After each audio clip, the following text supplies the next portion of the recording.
नमो विष्णुपदाय कृष्णपृष्ठाय भूतले श्रीमते भक्ति वेदांत स्वामिनिति नाम। नमस्ते सारस्वती देवी गौरवाणी प्रचारिणे निर्विशेष शून्यवादी पश्चात्।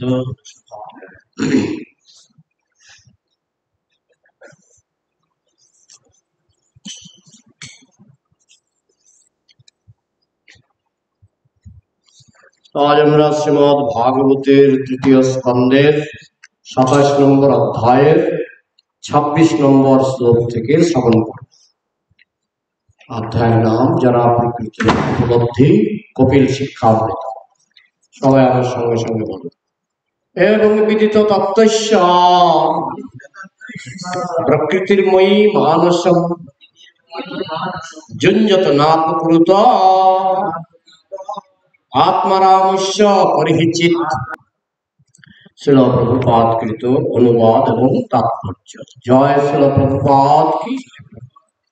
आत्माराम व्यक्ति जड़जागतिक कार्यकलापे युक्त हलेও যারা প্রকৃতির প্রভাব কখনো তার উপকার করতে পারে না, কেননা তিনি পরম তত্ত্ব সম্বন্ধে অবগত এবং তার মন পরমেশ্বর ভগবানে স্থির হয়েছে। तात्पर्य भगवान कपिलदेव বলেছেন যে ময়ী মানসম, যে ভক্তের মন সর্বদাই ভগবানের চরণ কমলে স্থির হয়েছে তাকে বলা হয় আত্মারাম অথবা বিদিত তত্ত্বা আত্মারাম। বিদিত তত্ত্ব আত্মারাম শব্দটির অর্থ হচ্ছে যিনি আত্মায় রমণ করেন অথবা যিনি চিন্ময় পরিবেশে আনন্দ উপভোগ করেন। জড় বিচারে আত্মা শব্দটির অর্থ হচ্ছে দেহ অথবা মন, কিন্তু সেই শব্দটি যখন এমন কোনো ব্যক্তির ক্ষেত্রে প্রয়োগ হয় যার মন ভগবানের শ্রী পাদপদ্মে নিবদ্ধ হয়েছে, তখন আত্মারাম শব্দটির অর্থ হচ্ছে যিনি পরমাত্মার সঙ্গে সম্পর্কিত পারমার্থিক কার্যকলাপে নিযুক্ত হয়েছেন। পরম আত্মা হচ্ছেন পরমেশ্বর ভগবান এবং স্বতন্ত্র আত্মা হচ্ছে জীব।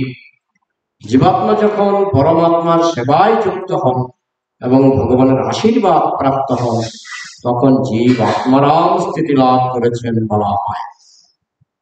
আত্মারাম স্থিতি তিনি লাভ করতে পারেন যিনি যথাযথভাবে তত্ত্ব উপলব্ধি করেছেন। তত্ত্বটি এই যে পরমেশ্বর ভগবান হচ্ছেন ভোক্তা এবং জীব তার ভোগ্য এবং সেবক। যিনি এই সত্যকে জানেন এবং তার সবকিছু ভগবানের সেবায় নিযুক্ত করতে চেষ্টা করেন, তিনি সমস্ত জড়জাগতিক প্রতিক্রিয়া এবং যারা প্রকৃতির গুণের প্রভাব থেকে মুক্ত হতে পারে। এই সম্পর্কে একটি দৃষ্টান্ত দেওয়া যেতে পারে। ঠিক যেমন একজন জড়বাদী এক বিশাল গগনচুম্বী প্রাসাদ বানায়, তেমনি ভগবত ভক্ত ভগবান শ্রী বিষ্ণুর বিশাল মন্দির নির্মাণ করেন। আপাত দৃষ্টিতে সেই গগনচুম্বী প্রাসাদ নির্মাতা এবং মন্দির নির্মাতাকে একই স্তরে অন্তর্ভুক্ত বলে মনে হয়, কারণ উভয়ই কাঠ, পাথর, লোহা এবং গৃহ নির্মাণের অন্যান্য সমস্ত সামগ্রী সংগ্রহ করছেন। কিন্তু যিনি একটি গগনচুম্বী প্রাসাদ নির্মাণ করছেন তিনি একজন জড়বাদী, আর যিনি মন্দির নির্মাণ করছেন তিনি হচ্ছেন আত্মারাম।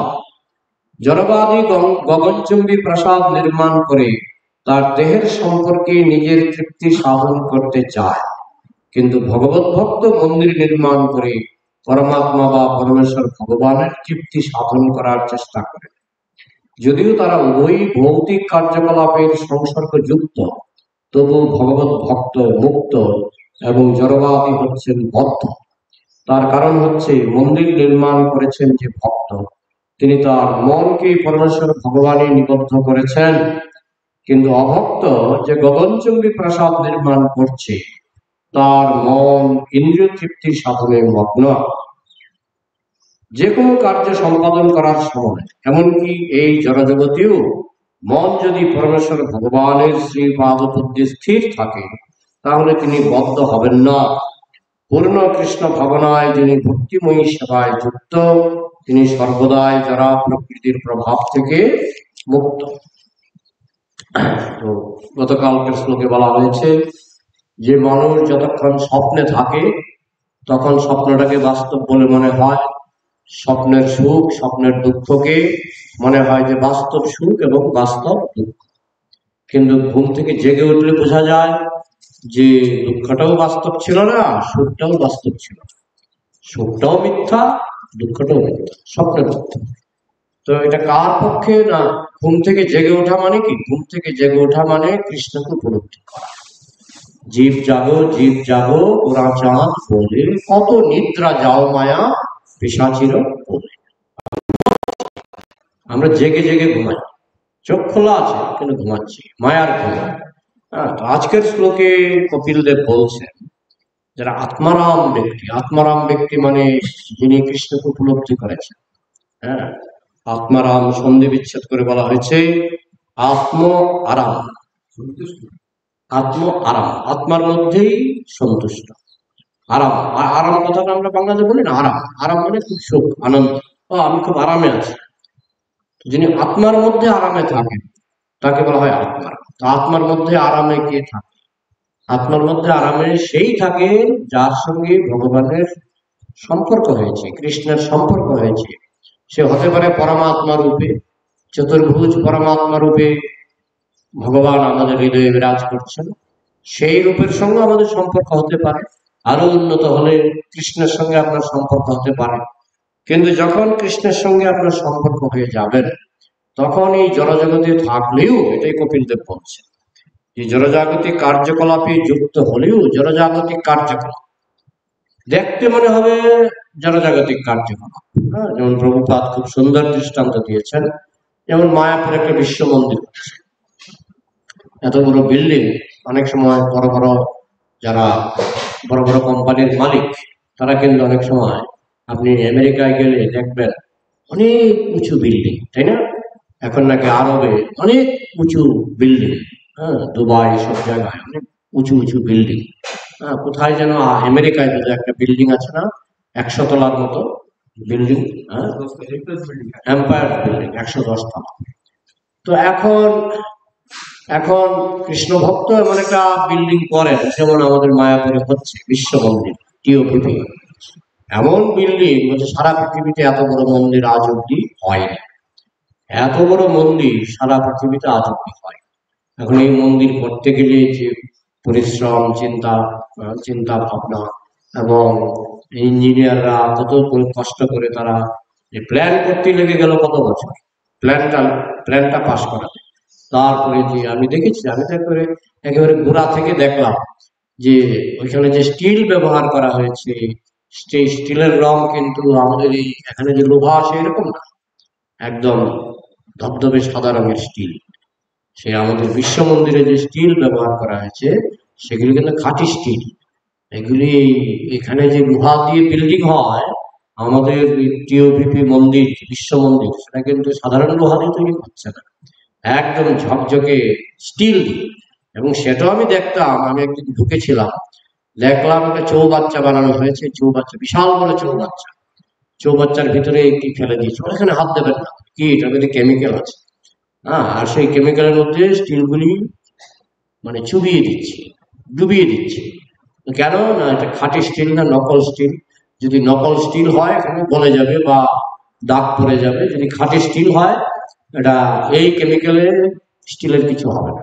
কত বড় একটা মাস্টার প্ল্যান নিয়ে তারা মন্দিরটা করছে, খুব সুন্দর। এখন তো কমপ্লিটের প্রতি আগামী বছর 2024-এ না হলেও 2025-এ তো অবশ্যই উদ্বোধন হবে। তো এত বড় একটা কর্মযজ্ঞ ভক্তরা একসঙ্গে মিলে করছে, যদিও প্রধান দায়িত্বে আছেন অম্বরীশ প্রভু, কিন্তু এটা তো কর্মযজ্ঞ, তাই না? কত ইঞ্জিনিয়ার, এখনো কত ইঞ্জিনিয়ার, কত ইলেকট্রিশিয়ান এখনো লেগে আছে। আপনি যদি ভেতরে ঢুকেন দেখবেন ইলেকট্রিশিয়ান আছে, প্রচুর ইলেকট্রিশিয়ান কাজ করছে। পুরোটা বিল্ডিং এয়ার কন্ডিশন করা হচ্ছে, পুরোটা বিল্ডিং এয়ার কন্ডিশন। এখানকার পরিক্রমা রাস্তা থেকে শুরু করে সব এয়ার কন্ডিশন করা হচ্ছে, আমি দেখেছি কাজ চলছে। তাহলে এত বড় যে একটা কর্মযজ্ঞ চলছে, আর ওই যে এম্পায়ার স্টেট বিল্ডিং বলুন বা অনেকে আছে ব্যক্তিগত বাড়ি এমন করে বানায়, হ্যাঁ, বাড়ি দেখলে আপনার মাথা ঘুরে যাবে, এত সুযোগ সুবিধা করে হ্যাঁ, বিশেষ করে বিদেশে এগুলি বেশি হয়। হ্যাঁ, যেমন একজন ভক্ত আমেরিকা থেকে এসেছিলেন, আমাকে বলছেন তিনি একটা বাথরুম দেখে এসেছেন।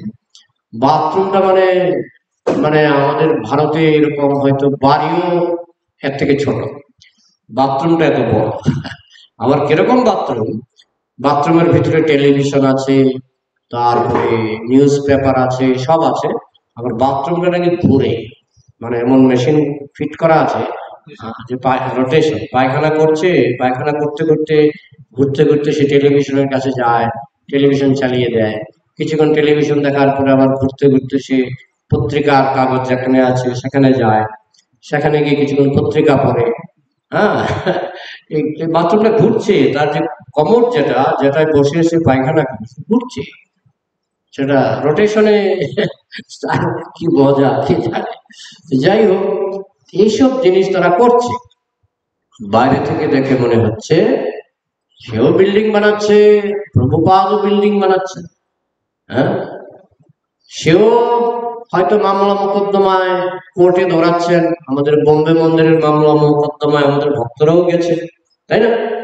তো কাজ তো দেখছি সব একই রকম। ভক্তরাও খাচ্ছে, বাইরের লোকেরাও খাচ্ছে, অভক্তরাও খাচ্ছে, বাইরের লোকেরাও খাচ্ছে। অভক্তরাও বই বিক্রি করছে। আপনি কলেজ স্ট্রিটে গেলে দেখবেন কত বইয়ের দোকান, তাই না? তো এরাও তো রাত দিন বই বিক্রি করছে। আবার ভক্তরাও গাড়িতে করে এখানে সেখানে যাচ্ছে, বই বিক্রি করছে। তো আমরা দেখছি বাইরে থেকে মিলে যাচ্ছে, কিন্তু এখানে কপিল দেব বলে দিয়েছেন, হ্যাঁ, যে জনজাগতিক কাজে যদি তারা লিপ্ত হয় সেটা জনজাগতিক নয়।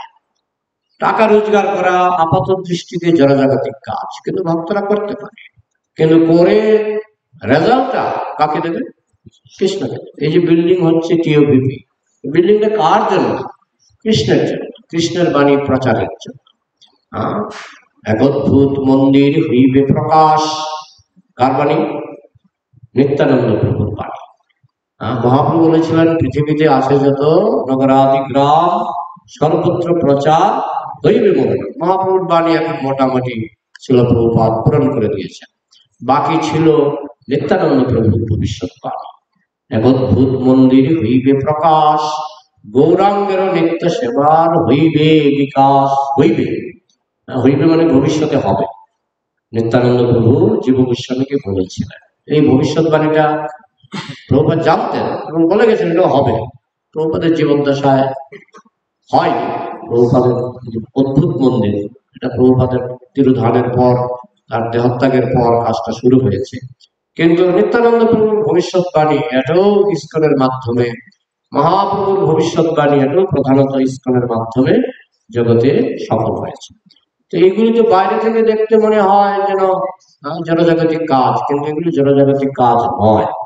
হ্যাঁ, আমাদের গুরু মহারাজ সাইকেলে করে ওই শ্যামনগর বলে একটা জায়গা আছে, মায়াপুর থেকে প্রায় মনে হয় 10 কিলোমিটার দূরে, সাইকেলে করে যেতেন। আজকের কথা না, অনেক আগের কথা। হ্যাঁ, সাইকেলে করে যেতেন, সেখান থেকে ফুলকপি বাঁধাকপি এসব কিনে নিয়ে আসতেন। হ্যাঁ, শাকসবজি কিনে নিয়ে আসতেন। তো মহারাজকে জিজ্ঞেস করা হতো যে কেন এত দূরে যাচ্ছেন? বলে এখানে দাম বেশি, ওইখানে গেলে 2-1 টাকা সাশ্রয় হয়, কিছু টাকা ওইখানে সস্তা আছে। তো মনে হচ্ছে যেন বাবা, বাইরের লোকেরা যেমন খুব টাকার চিন্তা করে কাজ করে, তো ঠিক সেরকম মনে হচ্ছে যেন একই রকম মনে হচ্ছে, তাই না? খুব সাবধান টাকার ব্যাপারে। শ্রীমৎ ভক্তিচারু মহারাজ যখন ছিল প্রভুপাদের সঙ্গে প্রথম কলকাতা মন্দিরে দেখা করেছিলেন, কলকাতা মন্দিরে, তো শ্রীমৎ ভক্তিচারু মহারাজকে প্রণাম করলেন। প্রণাম করে বসলেন, বসে দেখছেন প্রভুপাদ পয়সা গুনছেন। পয়সা, এই তখনকার সময় তো 10 পয়সা, 50 পয়সা, 25 পয়সা এসব ছিল না। প্রভুপাদগুলি একটার পর একটা গুনে গুনে সাজাচ্ছেন। 1 টাকার নোট, তারপরে 10 পয়সা, 5 পয়সা, 25 পয়সা গুনে গুনে খুব মনোযোগ দিয়ে প্রভুপাদ গুনছেন। তখন শ্রীমৎ ভক্তিচারু মহারাজ ভাবলেন যে এত পয়সা তো গুনছেন কেন? পয়সা তো গুনছেন কেন? পয়সাগুলি কার? কৃষ্ণের জন্য। একজন সাধু বলেছিলেন, তিনি ওই এরকম জায়গায় বসেছিলেন, এরকম একটা বিছানার উপর বসেছিলেন, বিছানা পাতা ছিল। হঠাৎ করে সেই সাধু লাফ দিয়ে উঠলেন। কি ব্যাপার, কি ব্যাপার? আমার পাছাতে আগুন লেগে গেছে। আরে মানে পরিষ্কার কাপড় বিছানো আছে, ওনার পাছাতে নাকি আগুন লেগে গেছে। কি হয়েছে, কি খুলে খুলে এইসব, এই কাপড় সরাও, কাপড় সরাও। জয় শ্রী জগন্নাথ বলদেব সুভদ্রা মহারানী কি, কাপড় সরাও। কাপড় সরালো, দেখা গেল কাপড়ের নিচে একটা 50 পয়সা। সেই 50 পয়সা উপরে, 50 পয়সার উপরে কাপড় বিছানো ছিল। সেইখানে সেই সাধু বসেছিলেন, সেখানে নাকি তার আগুন লেগে গেছে। লাফ দিয়ে উঠে গেছে, না এখানে বসা যাচ্ছে না, এখানে আগুন আছে, আগুন আছে। তারপরে কাপড় সরিয়ে দেখলো একটা 50 পয়সা। বুঝা গেল? প্রভুপাদ বলছে, এরকম 50 কোটি টাকা আমার হাতে দাও, আমার হাতে কিন্তু আগুন লাগবে না। তোমার যেমন 50 পয়সাতে তোমার পাছা পড়ে গেছে, আমাকে 50 কোটি টাকা দাও, আজকে দেবে, কালকে খরচ করে দেবে, আগুন লাগবে না।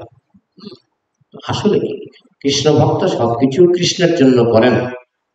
তাই তিনি জনজাগৃতি, মনে হচ্ছে যেন জনজাগৃতি কাজে লিপ্ত আছেন, পয়সা গুনছেন। একজন ব্যবসায়ী যেমন খুব মনোযোগ সহকারে পয়সা গুনে, প্রভুপাদ করতেন। এখনো মায়াপুরে আছে যে কেশিয়ার, সারাদিন পয়সা গুনছে। মাঝে মাঝে প্রশ্ন করে যে সারাদিন পয়সা গুনছি, কৃষ্ণ চিন্তা তো হচ্ছে না। তা আমি একটা পাঠে শুনেছিলাম, বলছেন এটাই কৃষ্ণ চিন্তা। কার পয়সা গুনছো, কার পয়সা গুনছো? কৃষ্ণের পয়সা। তোমার পয়সা তো গুনছো না, কৃষ্ণের পয়সা গুনছো। তো যেহেতু তুমি কৃষ্ণের পয়সা গুনছো, এটা কৃষ্ণ চিন্তা। কৃষ্ণের জন্য যে কোনো কাজ, সেটা হতে পারে বিল্ডিং করা, হতে পারে পয়সা গোনা, রান্না করা, যে কোনো কাজ যখন সেটা কৃষ্ণের জন্য হবে, সেটা কৃষ্ণ চিন্তা।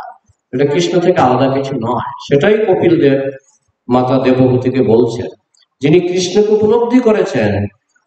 বলছেন, আত্মারাম ব্যক্তি জনজাগতিক কার্যকলাপে যুক্ত হলেও, মহারাজরা আগে রড কিনতে যেতেন, অনেক সময় কলকাতা থেকে সিমেন্ট রড কিনে নিয়ে আসতেন। তো মনে হচ্ছে যেন জনজাগতিক কার্যকলাপ, কিন্তু জনজাগতিক কার্যকলাপ নয়।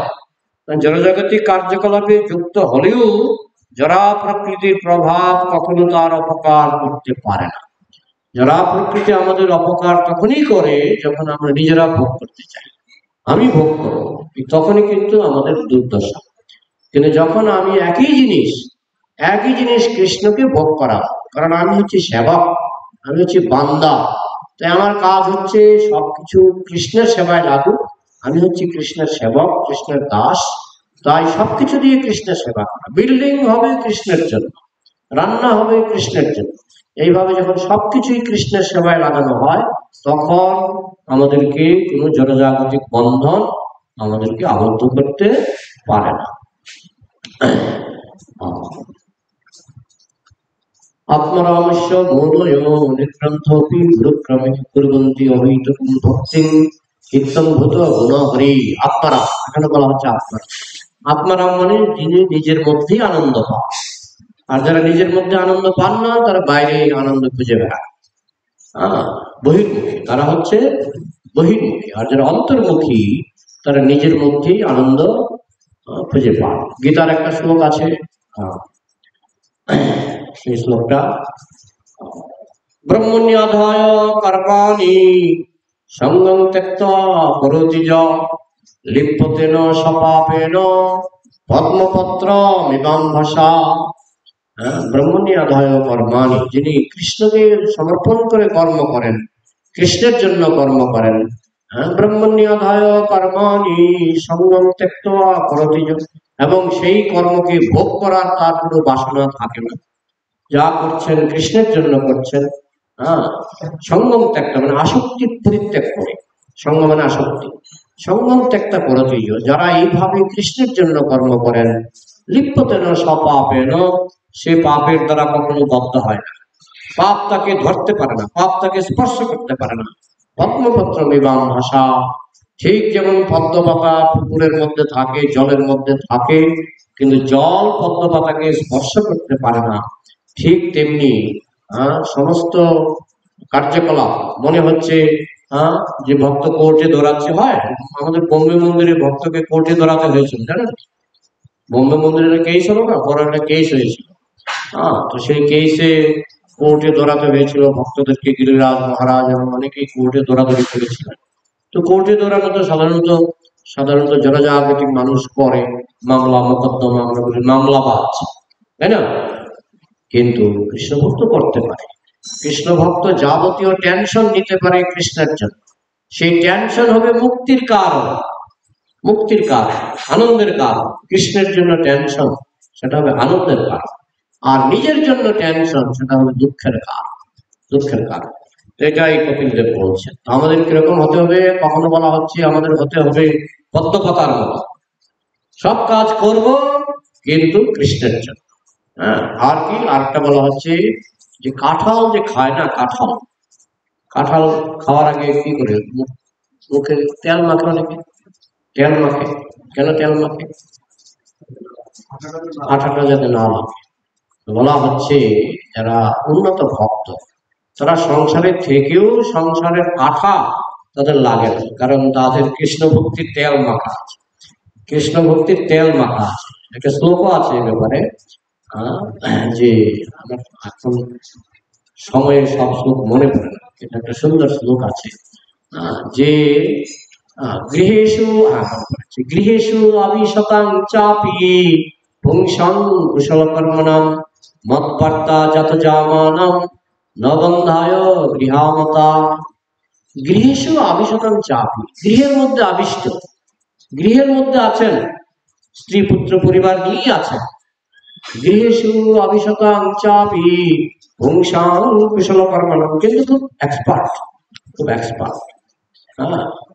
কুশল, কুশল মানে এক্সপার্ট, কর্মণাম, তিনি কর্মে খুব এক্সপার্ট। এক্সপার্টটা কি? যোগঃ কর্মসু কৌশলম, গীতাতে বলা হচ্ছে যোগ হচ্ছে কর্মের কৌশল। কৌশলটা কি? এবার বলা হচ্ছে মৎবার্তা যত জামানাম, জামানাম মানে দিন রাত্রি। দিন রাত্রিকে বলা হয় জাম, জাম।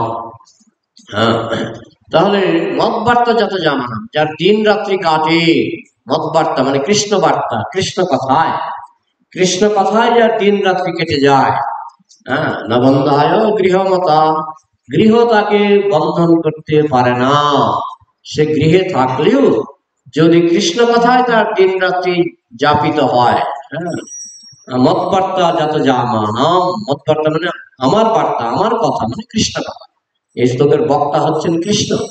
কৃষ্ণ বলছেন আমার কথায় যার দিন রাত কাটে সে কখনো নবন্ধায় গৃহমতা, সে গৃহের বন্ধনে কখনো আটকা পড়ে না। যেমন মাকড়ের বাসায় মাকড় আটকা পড়ে, মশামাছি আটকা পড়ে, মশামাছি কিন্তু আটকা পড়ে, কারণ মাকড়ের বাসাটা করার একটা কারণ হচ্ছে মশামাছি এসে বসবে আর আমি খাবো। মাকড় তো মশামাছি খায়, তো মশামাছি গিয়ে বাসার মধ্যে আটকে যায়, মাকড় আটকায় কি? আটকায় না।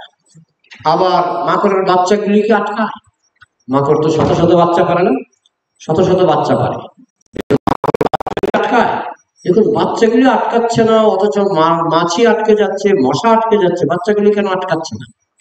কারণটি এটাই ভগবানের কৃপায় মাকড় নিজেও আটকাবে না, মশামাছি আটকাবে, মাকড়ের বাচ্চা আটকাবে। তো আমরা হচ্ছি, কৃষ্ণের একটা নাম হচ্ছে অরুণ নাভ, অরুণ নাভ মানে মাকড়।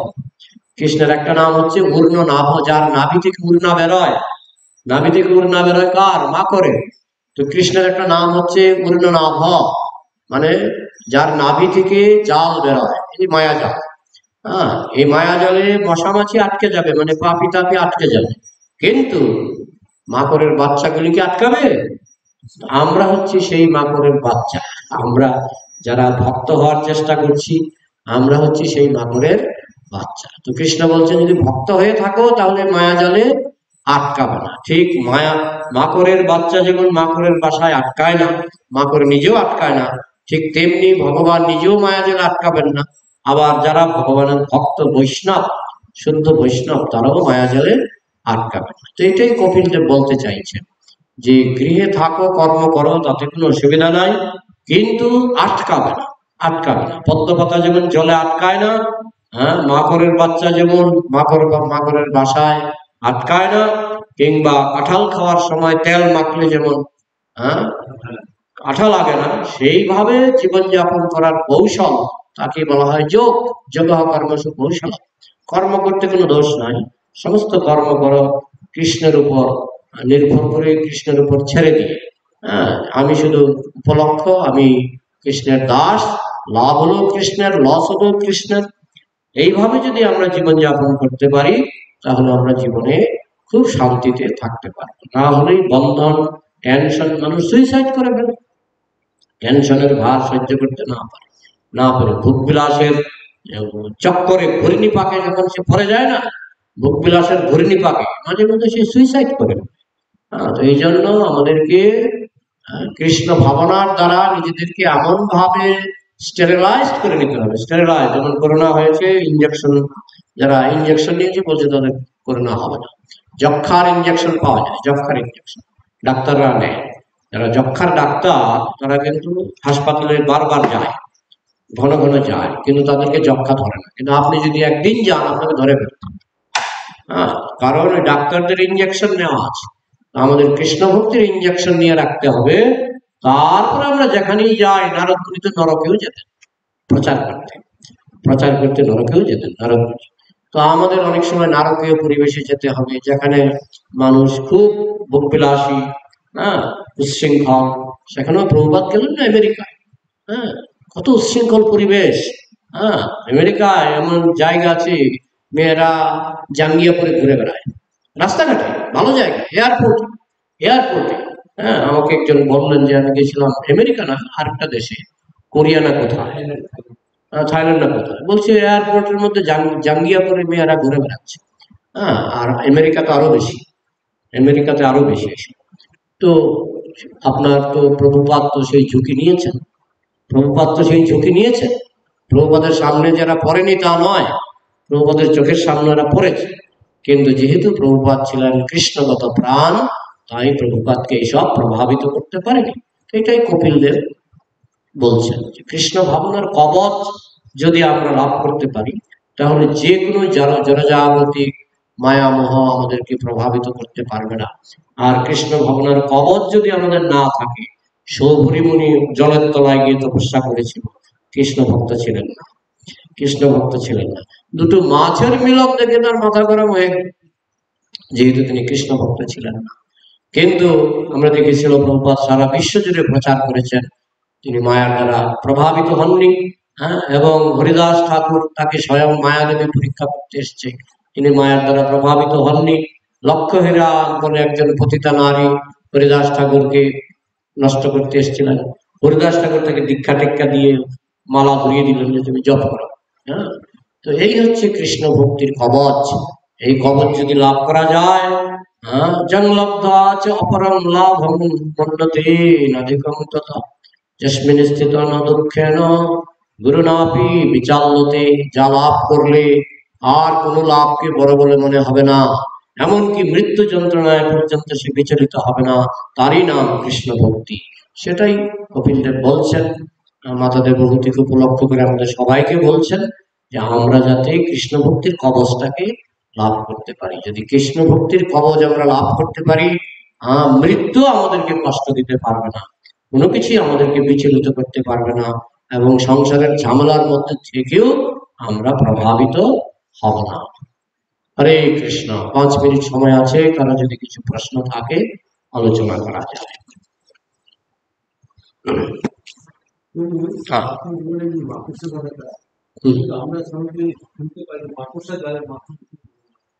না, এটা মাকড়সা না, এটা হলো আপনার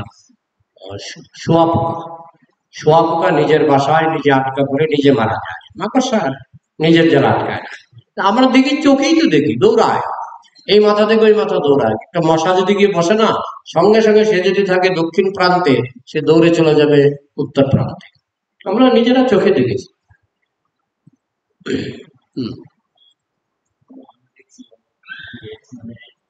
অনেকে মঙ্গল আরতি আটেন্ড করে। এখন করা বাঞ্ছনীয়,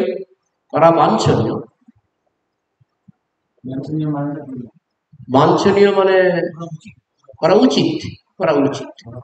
এখন এক্সেপশনাল কেস, ব্যতিক্রম, থাকতে পারে। যেমন আপনি হয়তো একটা হাউস প্রোগ্রামে গেলেন, সেখান থেকে ফিরতে ফিরতে আপনি রাত 12টা বাজিয়ে দিলেন। হ্যাঁ, তো সেসব ক্ষেত্রে অনেক সময় হয়ে ওঠে না, বা আপনার শরীর অসুস্থ, সেসব ক্ষেত্রে অনেক সময় হয়ে ওঠে না। কিন্তু এটা জেনারেল প্রিন্সিপাল হওয়া উচিত নয়, জেনারেল নিয়ম হওয়া উচিত নয়। জেনারেল নিয়ম হচ্ছে হওয়া উচিত যতক্ষণ আমার শরীর ফিট আছে। কৃষ্ণ তো সবসময় শরীর ফিট রাখবে না, যতক্ষণ আমার শরীর ফিট আছে, যিনি শরীর দিয়েছেন তাকে একটু দর্শন করি। আর একটা জিনিস কি, আমার ব্যক্তিগত অভিজ্ঞতা, মঙ্গল আরতি ঠিক তো সারাদিন ঠিক, মঙ্গল আরতি ঠিক সারাদিন দেখবেন 16 মালা জপ টপ গ্রন্থ পাঠ, সব ঠিক চলবে। আর মঙ্গল আরতি মিস, সবকিছু নিয়েই কুতিয়ে পা দিয়ে চলতে হবে।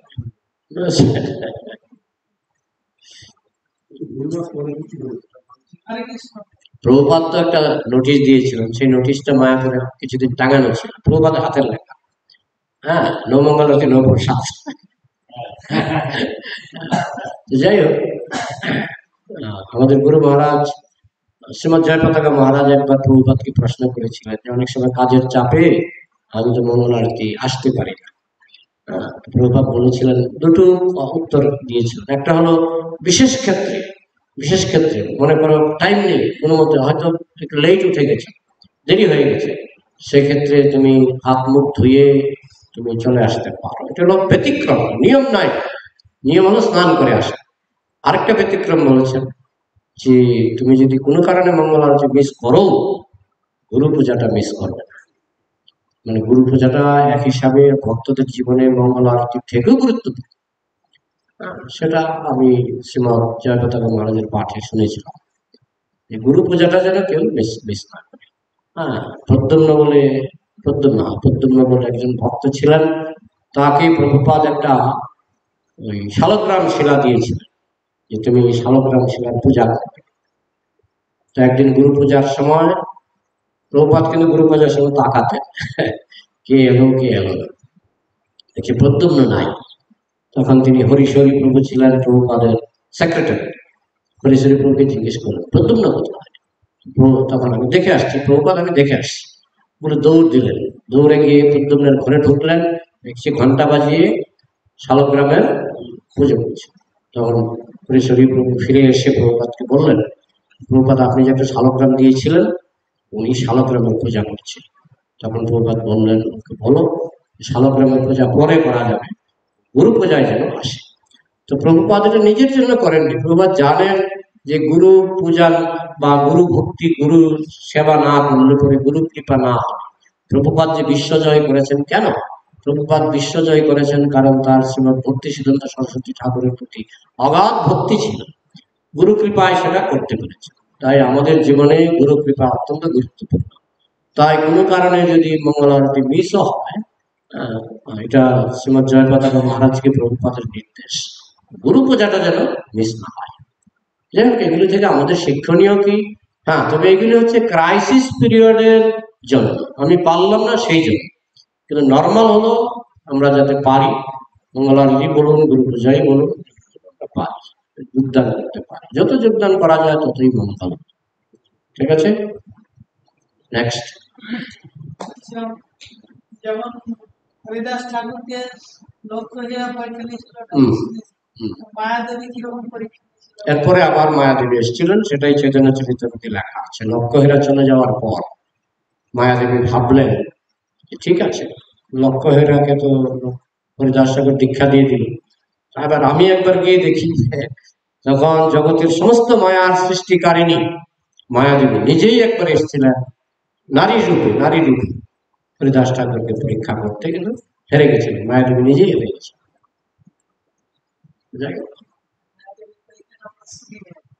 এটা চৈতন্য চরিতামৃতে লেখা আছে, মায়াদেবী নিজে এসেছিলেন দ্বিতীয়বার। যাই হোক, তারা হচ্ছেন মহান মহান কৃষ্ণ ভক্ত। তবে সিদ্ধান্তটা হলো যে কৃষ্ণ ভক্ত না হলে মায়া ধরবে। যেমন বিশ্বামিত্র মুনিকে ধরেছিলেন 10,000 বছর তপস্যা করার পরে, সৌবরী মুনি ওই রকমই 10,000 বছর জলের নিচে তপস্যা করেছিলেন। আর তাদেরকে ধরার জন্য সুন্দরীর দরকার হয় না, মাছই, সৌবরী মুনির ক্ষেত্রে দুটো মাছই যথেষ্ট। কিন্তু কৃষ্ণ ভক্তকে সুন্দরী রমণীও ধরতে পারবে না যদি সে কবচটা হাতে পেয়ে যায়। এখন কবচটা হাতে পাওয়া নিয়ে কথা, যে কবচটা আমার হাতে এলো কিনা। কর্ণের মতো কবচ। আর এটা কবচ মানে কি? ভক্তি। কবচ মানে ভক্তি, বোঝা গেল? ভক্তির কবচ। তাহলে 9টা বাজলো, রাখি। জয় গ্রন্থরাজ শ্রীমদ ভাগবত কি, সমস্ত বৈষ্ণব ভক্ত বৃন্দ কি, জয় গৌর প্রেমানন্দে, জয় শ্রী প্রভুপাদ কি।